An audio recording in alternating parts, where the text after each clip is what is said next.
ಪಾಕಿಸ್ತಾನದ ಯೂಟ್ಯೂಬರ್ ಒಬ್ಬರು ತಮ್ಮ ಮದುವೆಯ ದಿನದಂದು ತನ್ನ ಪತ್ನಿಗೆ ಕತ್ತೆಯನ್ನು ಉಡುಗೊರೆಯಾಗಿ ನೀಡಿದ್ದಾರೆ. ಯೂಟ್ಯೂಬರ್ ಅಜ್ಲಾನ್ ಶಾ ಅವರು ಆರತಕ್ಷತೆಯಲ್ಲಿ ಕತ್ತೆ ಮರಿಯೊಂದನ್ನು ತಂದು ತನ್ನ ಪತ್ನಿಗೆ ಉಡುಗೊರೆಯಾಗಿ ನೀಡಿದ್ದಾರೆ. ಇದನ್ನು ನೋಡಿದ ಪತ್ನಿ ವಾರಿಷಾ ಮೊದಲು ಆಶ್ಚರ್ಯ ಹಾಗೂ ಸಂತೋಷಗೊಂಡಿದ್ದಾರೆ. ವಾರಿಷಾ ಕತ್ತೆ ಮರಿಗಳನ್ನು ಪ್ರೀತಿಸುತ್ತಾಳೆ ಎಂದು ನನಗೆ ತಿಳಿದಿತ್ತು. ಈ ಹಿನ್ನೆಲೆಯಲ್ಲಿ ಉಡುಗೊರೆಯಾಗಿ ಕತ್ತೆ ಮರಿಗಳನ್ನು ತಂದಿದ್ದೇನೆ. ಜೊತೆಗೆ ಕತ್ತೆಯು ವಿಶ್ವದ ಅತ್ಯಂತ ಶ್ರಮಶೀಲ ಹಾಗೂ ಪ್ರೀತಿಯ ಪ್ರಾಣಿಯಾಗಿದೆ ಎಂದು ಅಜ್ಲಾನ್ ಶಾ ಕತ್ತೆ ಮರಿಯನ್ನು ಉಡುಗೊರೆಯಾಗಿ ನೀಡಿದ ವಿಡಿಯೋವನ್ನು ಇನ್ಸ್ಟಾಗ್ರಾಮ್ ಖಾತೆಯಲ್ಲಿ ಪೋಸ್ಟ್ ಮಾಡಿದ್ದಾರೆ.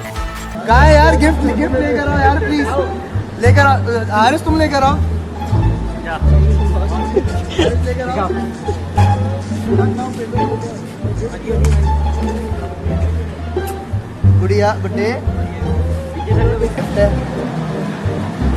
अब सवाल ये गधा ही क्यों? मुझे आपको पसंद है और दुनिया का सबसे मेहनती और सबसे loving animal. I will not let you become a donkey. देखो मेरी बात सुनो, मुझे जानवर बहुत पसंद है. सही है, लोग चाहे जो भी बोले, गधा मेरा स्पिरिट एनिमल है. ठीक है, आई लव डोंकीज एंड हाँ, ये गिफ्ट है मेरी तरफ से वरीशा के लिए.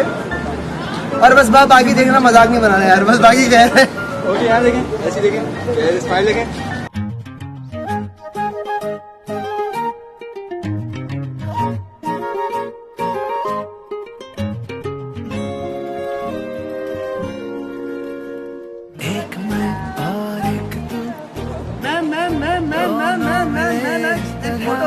फोटो